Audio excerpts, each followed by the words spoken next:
if you're elected president, still a big if right now, when would you shut down Gitmo, the Guantanamo Naval base where the detention center for suspected terrorists is? I want to close Gitmo as quickly as we can do. What does that mean? How quickly? As quickly as we can do prudently. And I am not going to give a time certain, because I think what we have to do is evaluate all those who are still being held at Gitmo. We have to put in place appropriate plans to make sure that they are tried, convicted, and punished to the full extent of the law. And that's going to require, I think, a review of the existing cases, which I have not had the opportunity to do. Senator McCain says that if he's elected president, Iran will not become a nuclear power. Can you make that same commitment? Well, I've said I will do everything in my power to prevent Iran from obtaining nuclear weapons. I think it would be a game changer. It would not be acceptable. It would be a threat to our strongest ally in the region, Israel. But it would also potentially trigger a nuclear arms race in the region. And we have to both apply much tougher diplomacy and sanctions potentially if they do not move in a better direction. We have to give them some inducements to walk away from their nuclear program. And we should never take a military option off the table. If you're elected president, would you support direct talks with the Taliban in Afghanistan? You know, I know that General Petraeus has discussed the possibility of trying to peel away more moderate factions within the Taliban. And I think that talking to our commanders on the ground and based on sound intelligence, if we can peel off some support from the hardcore militants that are aligned with Al-Qaeda, that would be beneficial. I don't think that we necessarily are the best intermediary in that kind of discussion, and I'd want to see some proof, some evidence that in fact there are aspects of the Taliban that are susceptible to reasonable dialogue. Because, as you know, this is the group that gave aid and comfort to Al-Qaeda. Well, and that's exactly my point. My general attitude is that we have to snuff out Al-Qaeda, we have to capture or kill bin Laden, and in order for us to do that, we're going to have cooperation from Afghans and Pakistanis, but it may get murky in terms of who are potential allies, who are enemies in that situation.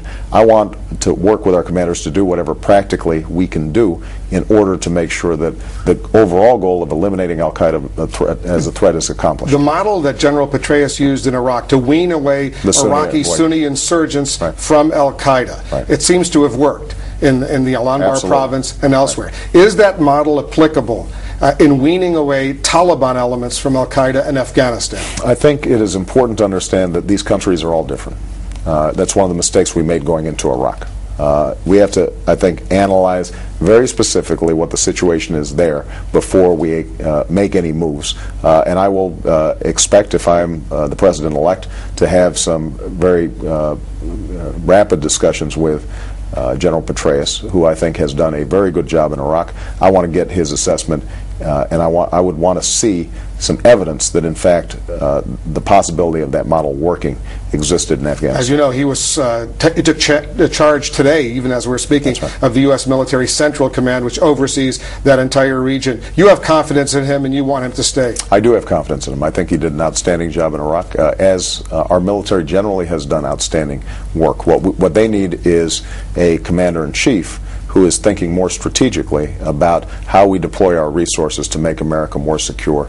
And I look forward to working alongside our commanders and our troops on the ground in order to make sure that we are going after Al-Qaeda, we're getting bin Laden, that we stabilize Iraq, that we create a situation in Afghanistan where this ongoing threat is not constantly coming back at us. Senator McCain says he knows how to capture bin Laden, and he says, I'll get him if he's elected president. Do you know how to capture bin Laden? Well, you know, I'm reminded of, he said this during the debate, and I think that night maybe, I think Jon Stewart on Comedy Central said, you know, why have you been holding out on us for the last 6 years?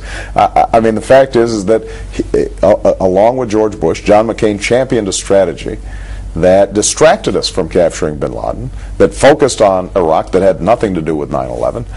And so clearly Senator McCain doesn't know how to capture bin Laden because he was supportive of a huge strategic blunder when it came to accomplishing the task. I will focus on what Secretary Gates and others have indicated is our #1 security threat, and that is bin Laden and al-Qaeda. We will go after him, we will kill him, or we will capture him, try him, apply the death penalty to him where is necessary. But that is the threat that we should have stayed focused on. That's the threat that I will focus on when I'm president. How worried are you about the stability of the Pakistani government? Because it looks like al-Qaeda is going after the new leadership post-Musharraf in Islamabad. Well, I'm concerned about it. This was one of the problems with our previous strategy. There was a lot of resentment that built up as a consequence of our support of President Musharraf there, who had squelched democracy. And now you've got a fledgling democratic government. We have to support their efforts to democratize. That means, by the way, not just providing military aid. It means also helping them to provide, concrete solutions to the poverty and lack of education that exists in Pakistan. So I want to increase non-military aid to Pakistan. But we also have to help make the case that the biggest threat to Pakistan right now is not India, which has been their historical enemy. It's actually militants within their own borders. And if we can get them to refocus on that, then that's going to be critical to our success, not just in stabilizing Pakistan, but also in finishing the job in Afghanistan. Let's talk about, if you're elected president, you have to make major decisions, and you have to make them right away. Right. Priorities are going to be critical. I'm going to give you 5 issues. You tell me which one of these 5 would be your top priority after you're inaugurated, on January 20th if you're inaugurated. Healthcare reform, right. Energy independence, a new tax code, including tax cuts for the middle class, education spending, or comprehensive immigration reform. Well, top priority. Top priorities may not be any of those 5. It may be continuing to stabilize the financial system. We don't know yet what's going to happen in January, and none of this can be accomplished if we continue to see a potential meltdown in the banking system or the financial system. So that's priority #1, making sure that the plumbing works in our capitalist system. Priority #2 of the list that you have put forward, I think, has to be energy independence. We have to seize this moment, because it's not just an energy independence issue, it's also a national security issue, and it's a jobs issue. And we can create 5 million new green energy jobs with a serious program. Priority #3 would be health care reform. I think the time is right to do it.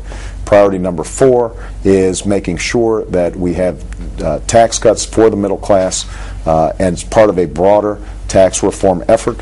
Priority #5, I think, would be making sure that we have an education system that works for all children.